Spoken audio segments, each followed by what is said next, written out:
हम लोग इस वीडियो में बात करेंगे आईपीसी की धारा 35 से लेकर 75 तक के बारे में। ध्यान रखिएगा, 34 के लिए प्लेलिस्ट में एक अलग वीडियो पड़ा है और 53 दंड के लिए एक अलग वीडियो पड़ा है। इसलिए हम 34 और 53 के बारे में इस वीडियो में बात नहीं करेंगे। 35 क्या कहती है? जबकि कोई कार्य इस कारण आपराधिक है कि आपराधिक ज्ञान और आशय से किया गया है। इसमें एक दृष्टांत तो नहीं है, उदाहरण समझ लीजिए तो याद रहेगा। दो आदमी एक आदमी को मिलकर मारते हैं, लेकिन दोनों की मीटिंग ऑफ माइंड नहीं था। एक जान से मारना चाहता है तो वो सर पे प्रहार करता है, और एक जान से नहीं मारना चाहता, उपाधि करना चाहता है, वो पैर पे प्रहार करता है और वह व्यक्ति मर जाता है। तो जिसने सर पे प्रहार किया था वो तो हत्या का दोषी होगा, और जिसने पैर पर प्रहार किया था वह उपाधि का दोषी होगा। जबकि कोई कार्य इस कारण आपराधिक है कि आपराधिक ज्ञान और आशय से किया गया था। यह है 35। चूँकि इसकी परिभाषा थोड़ी लंबी लंबी है लाइनें, तो याद करने में थोड़ी दिक्कत हो जाती है। 36 में क्या है? अंशतः कार्य द्वारा, अंशतः लोभ द्वारा। ये क्या है? एक व्यक्ति क्या करता है, उसको खाना भी नहीं देता है और उसको मारता भी है, तो वह हत्या का दोषी हो जाएगा। ये 36 है। 37 क्या है?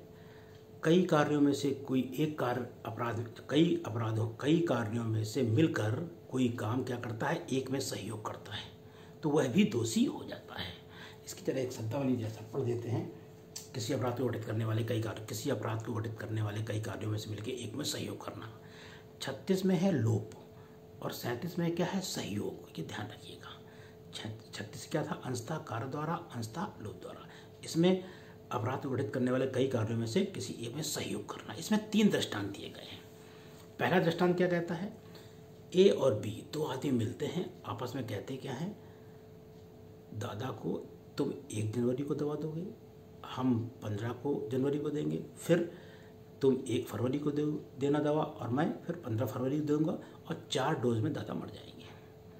तो ये दोनों हत्या के दोषी होंगे, सहयोग कर रहे हैं। दूसरा दृष्टांत इसमें जो दिया गया है, 2 जेलर हैं, दोनों की ड्यूटी 6-6 घंटे रहती है। एक जेलर एक आदमी को खाना नहीं देता है, दूसरा जेलर जब 6 घंटे बाद आता है तो वो भी उसको खाना नहीं देता है, और दोनों यही क्रम बार बार करते रहते हैं। तो अभियुक्त जो जेल में था वो मर जाता है। तो ये दोनों जेलर हत्या के दोषी होंगे। एक तीसरा दृष्टांत है, एक जेलर होता है और क्या नहीं करता, एक अपराधी को खाना नहीं देता है, लेकिन वो बहुत ज़्यादा छुता पीड़न मतलब भूख से त्रस्त हो जाता है, लेकिन इतना नहीं कि मर जाए, और वो निलंबित कर दिया जाता है। जेलर हट गया, उसकी जगह दूसरा जेलर आया, और दोनों में दुष्संधि नहीं है, और दूसरे जेलर ने भी उसको खाना नहीं दिया और वो मर गया। वो जो दूसरा जेलर आया था वो तो हत्या का दोषी होगा, और जिसने खाना नहीं दिया था और सस्पेंड हो गया था वह हत्या के प्रयत्न का दोषी होगा। ये 37 था। 38 क्या कहती है? 38 ये कहती है कि एक ही अपराध में सम्मिलित व्यक्ति अलग अलग अपराधों के दोषी हो सकेंगे। मतलब एक ही साथ अपराध कर रहे हैं लेकिन सजा अलग अलग मिलेगी। एक उदाहरण देते हैं। ए और बी की आपस में लड़ाई चल रही है।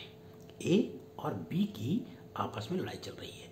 By the way A B को मार देता तो ए आपराधिक मानववध का दोषी होता, लेकिन यहाँ एंट्री होती है सी की, और सी ए को चक्कू पकड़ा देता है, और चूंकि बी से उसकी भी लड़ाई थी तो सी ए को चक्कू पकड़ा देता है गुस्से में, और सी ए को चक्कू पकड़ाता है और ए बी की हत्या कर देता है।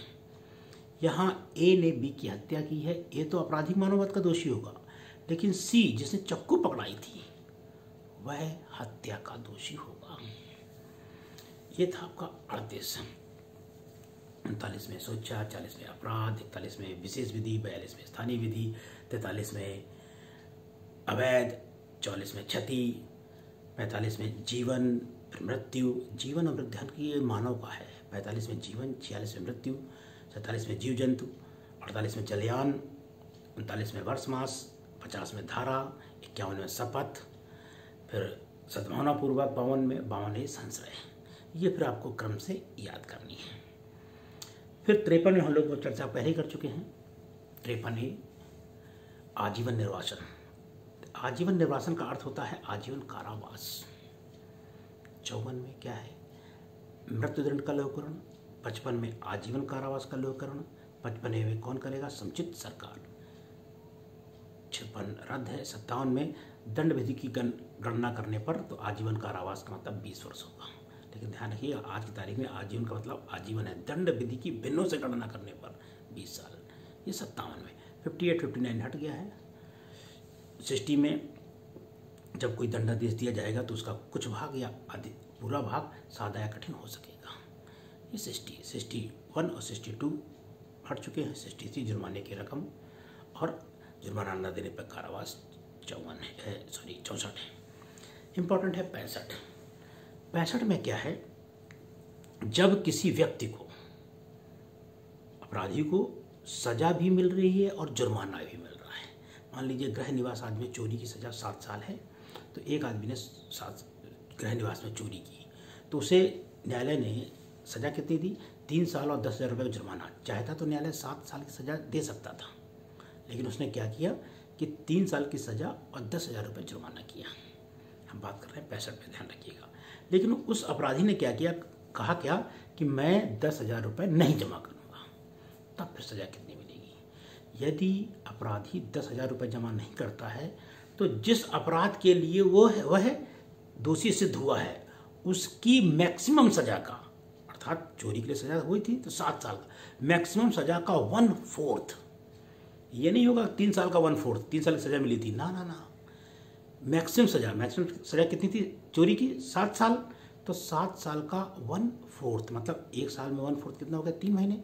तो 7 साल में 7 × 21 महीने और भोगेगा ये चीज ध्यान रखिएगा। जिस अपराध के लिए दोषित हुआ था उसकी मैक्सिमम सजा का 1/4 उसे और सजा भुगतनी होगी यदि वह जुर्माना नहीं जमा करता है तो। अब 66 क्या कहती है, जुर्माना तो उसने जमा नहीं किया तो सजा कैसी होगी? जैसे उचित समझें, सादा या कारावास, मतलब सादा या कठिन कैसी भी हो सकती है। फिर 66 में क्या है, 67 में क्या है? 67 में है जब सजा केवल जुर्माने से दंडनीय हो। जब सजा केवल जुर्माने से दंडनीय हो और जुर्माना ना देने पर सजा, यदि 50 रुपए तक का जुर्माना है तो 2 महीने की सजा मिलेगी। यदि 100 रुपए तक की सजा है तो 4 महीने की सजा मिलेगी यदि आप पैसा जमा नहीं करते हैं, और जुर्माना कितना भी क्यों ना हो 6 महीने से अधिक की सजा नहीं मिलेगी। अब पता लगा कि 200 रुपये जुर्माना हुआ और जो जुर्माना जमा नहीं कर रहा है तो मैक्सिमम सजा कितनी मिल सकती है उसको? 6 महीने। ठीक, ये था आपका 67। 68 में क्या कहा गया, भाई जुर्माने की रकम जमा कर दोगे वहीं पे आप छूट जाओगे। ये हो गया आपका 68। 69 में क्या है कि भाई पूरा पैसा एक साथ नहीं दे पा रहे हो तो पार्टली जमा करते हो। उदाहरण के तौर पे 100 रुपये का जुर्माना हुआ किसी व्यक्ति पर और वो पैसा जमा नहीं कर पाया और जेल चला गया। 1 महीने जेल में रहा और फिर उसने 75 रुपये दे दिए तो छूट जाएगा। 25 रुपये बाद में जमा कर देना। कब? ये वर्णित है 70 में। ये जो पैसा बकाया होगा, जैसे कि मान लीजिए 65 में था, 3 साल की सजा और 10,000 रुपये जुर्माना, और वो 21 महीने जेल रह आया। 21 महीने जेल में रहने के बावजूद भी पैसा उसे जमा करना पड़ेगा। 70 कहती क्या है, 6 साल के अंदर वो पैसा उद्ग्रहित कर लिया जाएगा, नहीं संपत्ति कुर्क कर ली जाएगी।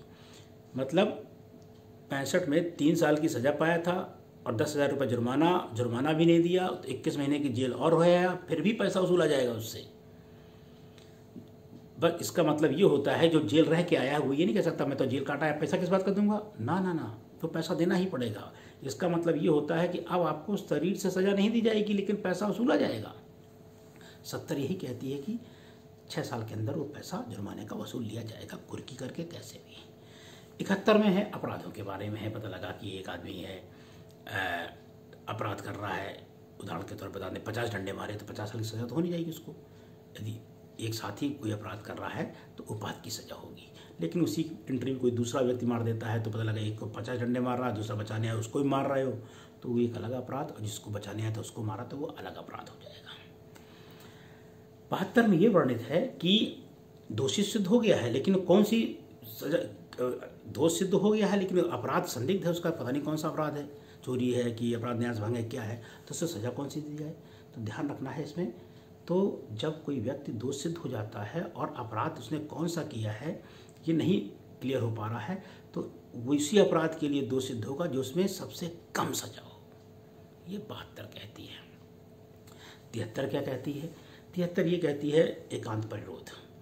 एकांत परिरोध एक में सजा कैसे होती है कि मैक्सिमम 3 महीने। यदि न्यायालय ने 6 महीने की किसी को सजा दी है तो एकांत परिरोध 1 महीने से ज़्यादा नहीं होगा। यदि न्यायालय ने किसी अपराधी को सजा 1 साल की दी है तो एकांत परिरोध 2 महीने से ज़्यादा नहीं होगा। और सजा न्यायालय किसी को कितनी भी क्यों ना दे, 3 महीने से अधिक एकांत परिरोध नहीं होगा। एकांत परिरोध का मतलब होता है काल कोठरी में डाल दिया जाता है, खाना दे दिया जाता है, वहीं रहो आप। 74 में है कि एकांत परिरोध की सजा भुगती कैसे जाएगी। तो एक बार में 14 दिन, फिर कम से कम 14 दिन का गैप और फिर 14 दिन, इस तरह करके सजा भुगती जाएगी।